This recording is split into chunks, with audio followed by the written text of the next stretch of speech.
Hi friends, வணக்கம். இன்றைக்கி பார்த்திங்க அப்படின்னா நம்ம மஞ்சள் செடி நட்டு வைக்க போகிறோம். இது வந்து நல்லா கம்போஸ்ட் போட்டு வச்சுருக்கோம். இதுவும் அதே மாதிரி தான், இந்த மாதிரி தயார் பண்ணி வச்சாச்சு. இப்போ இந்த மஞ்சள் வந்து நான் தை மாதம் மஞ்சள் அறுவடை பண்ணும்போது கொஞ்சம் கிழங்குகள் மட்டும் நான் எடுத்து வச்சுருந்தேன். அது எல்லாமே பாருங்கள் நல்லா தளைஞ்சிருச்சு, லைட்டாக தழுவு வந்திருக்கா. இந்த மாதிரி வந்தால் போதும், நம்ம எடுத்து அழகாக நட்டி வச்சாலே போதும், சூப்பராக தளைஞ்சிடும். இந்த மாதம் நல்லா தழுக்கிறதுக்கு ஈஸியாக இருக்கும். இப்போ நம்ம ஸ்டார்டிங்கில் வச்சுருந்தோம் அப்படின்னா தழுக்கிறதுக்கு டைம் எடுக்கும், 3 மாதம் ஆகுமா.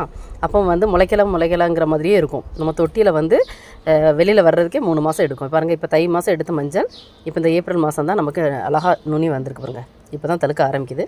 ஸோ இப்போ போட்டால் கரெக்டாக இருக்கும். அதனால் இந்த மாதிரி பாட் மிக்ஸ் பண்ணி வச்சுட்டு இதில் நல்லா பொலன்னு இருந்ததுன்னா சூப்பராக வரும். இந்த மஞ்சளை இந்த மாதிரி வச்சு நம்ம இது பண்ணிட வேண்டியதான்.